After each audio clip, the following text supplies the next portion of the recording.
My name is Rodney, and I'm an alcoholic. And I haven't been in a meeting in a while, so this is absolutely amazing for me. I miss these fucking rooms, man. The Zoom platform. It's like Jesus Christ. What the fuck am I looking at here? You know, I almost don't even want to go to the regular meetings I go to because I know where everyone lives now. Like how they live.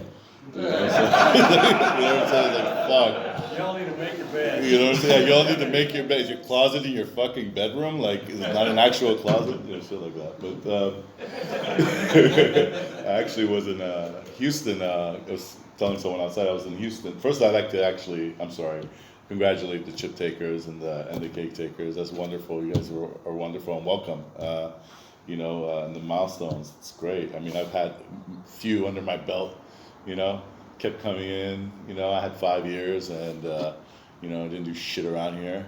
But I was secretary of a big meeting and doing things like that, but didn't do the steps really. I mean, I did them real quick, got them out of the way, and I relapsed, And then I came back, got another year, relapsed the night I took my cake, believe it or not. And then, it was just it for me. I mean, at that one point, I didn't even really believe in AA anymore. And then when I relapsed after that, I never wanted to return again.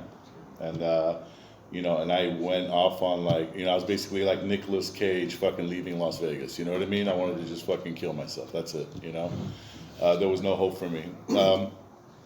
Just to qualify a little bit, I mean, drinker, heroin, speedball user, crack smoker, and heroin's my love, fucking my wife, and glad I divorced that fucking bitch. But when I was, so when I was a kid, there was a lot of, I had a rough household, and I can't really tell you if that was the reason for my alcoholism, because I know a lot of people that have had rough households and they didn't turn out like me. So, it's just the way I process things. I get stuck a lot, you know what I mean? And I'm in a lot of fear. Even though I go out there and act like some tough guy, truth of it is I'm in a lot of fucking fear. And I didn't even realize that, Didn't even know that till this time around. It's kind of a trip. And so I've been around AA for about 10 years. Before that, I did some NA. I've been in and out of detox treatment programs probably over 17 times. Methadone maintenance, a couple of years there, a couple of years there, just 3 times, 4 times. My teeth are falling out because of the methadone that I did, I got to get my teeth replaced soon. So, I did it. I mean, I'm the kind of guy who, ODs on crack, ends up in the hospital, and I walk out of the hospital and 15 minutes later, I'm smoking crack again. That's me, I'll risk my life for a hit, and I didn't really feel that my life was worth it anyway, so it all made sense, I never came here on my own. I was always led here. It was never a decision that I made, like I'm gonna fucking get sober.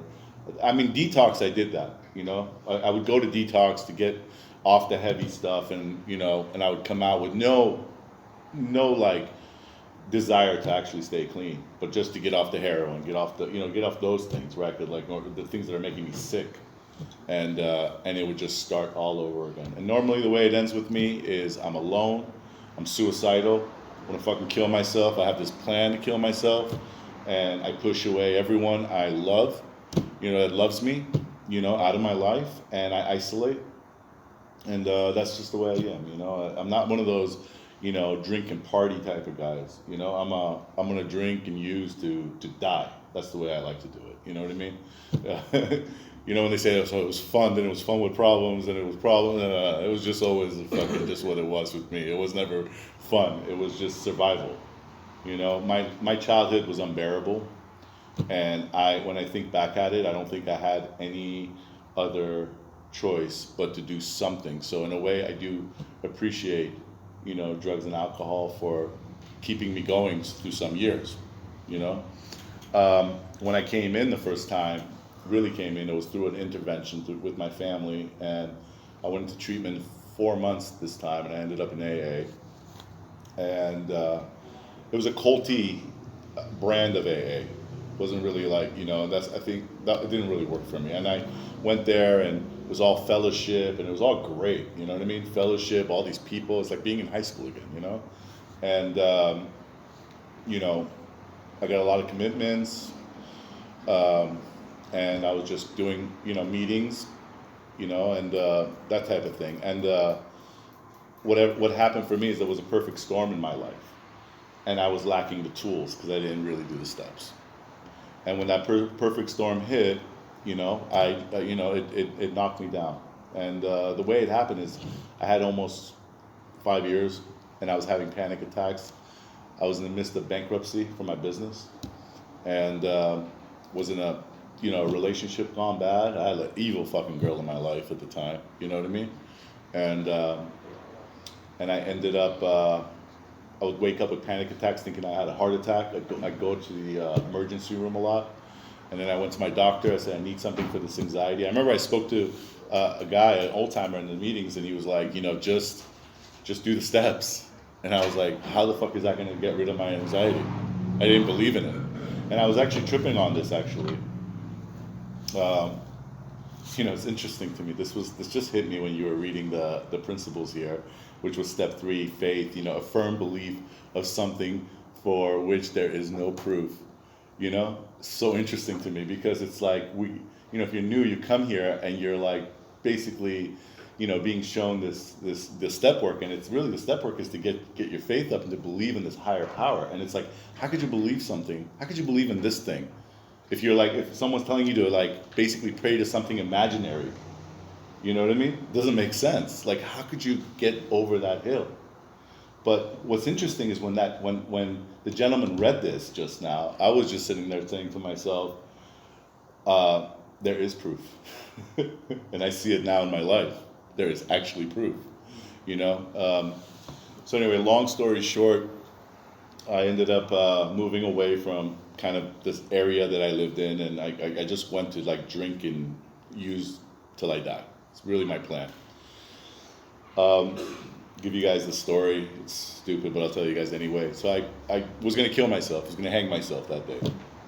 Went to the hardware store, bought some rope, went to get a drill because the apartment I lived in, I didn't know where I was going to hang this fucking rope. I didn't want to do it outside, and it was like a thing like this, and I wanted to fucking just drill a hole in it and hang myself, and I was going to do it. No suicide note. I was so fucking tired. I didn't even care. I didn't want anyone to there was no pity me fucking suicide. It was just, I just wanted out of this fucking world. You know what I mean? And miraculously, about 10 minutes before I was going to do that, a couple of people from AA that I had not been in touch with for probably a year and a half before then, just showed up at my house and did a 12-step call on me. It's fucking weird, right? There's no proof. There's proof. There is proof, And when going through that and coming back in, I just instantly had a strong belief of God, and it was just to me, God was there. It just it made sense to me. And before that happened, I do this all the time. It's the funniest fucking thing. I'm in bed, I'm in so much fucking pain that I start praying to God. And I say, either kill me or help me live, because I can't fucking do this. And every time I say that prayer, I end up in AA. Weeks later, maybe. You know what I mean? It always happens that way. There is proof. So this time around when I came back, it was an absolute emotional bottom. It wasn't about finances for me. It wasn't that kind of thing. You know what I mean? And I made money in my life. I know that money's not going to make me happy. There was something fucked up with me. There's a gaping hole in me. And when I came back, I said, you know what? I'm just going to do this. I'll do it exactly the way I'm told to do it. No more fucking around. And I went right into, a big book workshop. I didn't want to get a sponsor because I had a bit of a controlling sponsor in my experiences, and I didn't have faith in sponsors. I just didn't want to check in with anybody. I wanted, I didn't believe in that. So someone basically suggested the big book workshop, and I went to this workshop, and I did the steps thoroughly with a group. But thoroughly. I mean, line by line, word by word, okay? Nothing missed. And along with this bookshop, I went to a heavy duty book study as well, which like, I'm talking, they'll tear apart. They'll take a month to tear apart the table of contents. You know what I mean? And they had a good reason for it too. I'm like, why are we fucking spending so much time on the table of contents? Because if you're gonna take someone through the steps, you need to know where everything is in this book, you know? So it made sense to me. I'll tell you guys what, me sitting here right now is a fucking miracle. When I look back, I have 2 years and some change, and I have the experience I had from before, you know, and this is the strongest sobriety I've ever had in my entire life. And quite honestly, I'm a believer of this thing, you know. I mean, for me, when I look back a little over 2 years ago, where I was versus where I am now, it's a fucking miracle.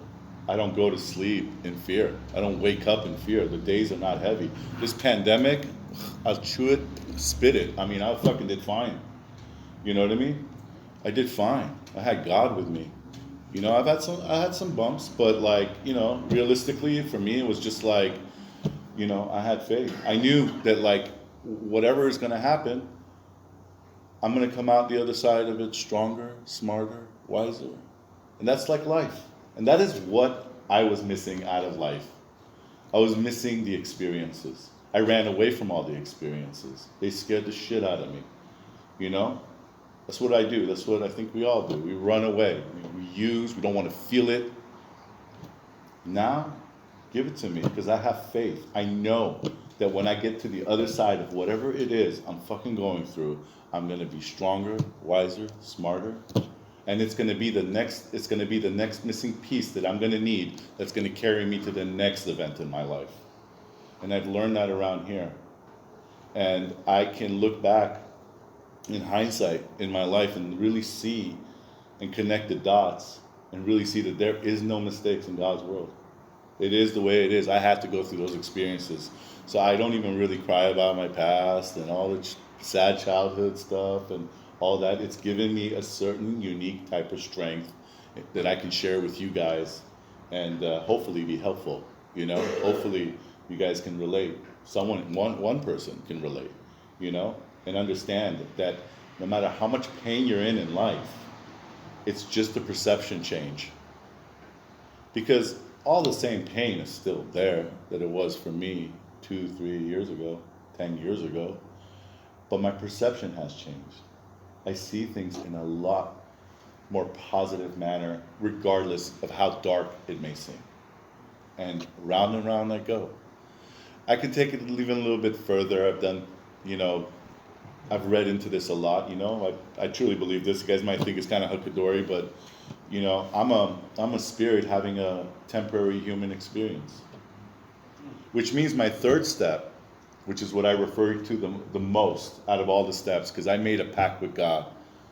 And wherever I get stuck, I'm like, this is where I need to be, because I made a pact with God. This is where God wants me to be. But when I look back at that, to me it's like, even in death. So I can't even fear death.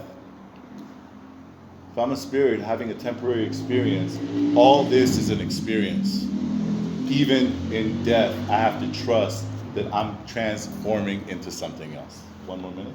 Yes, sir. Okay. Well, I'm sorry, it didn't mean to sound so like gloomy, but if it did. Anyway, I'm grateful for this program. I'm grateful for being here. I'm grateful for you guys. You guys are my people. Doesn't matter what's going on out there in the world. You guys are my people. No race, no this, no that, whatever it's going to. You know, it's like I go on Facebook and there's race talk and all that. I'm like, no, this is my race right here.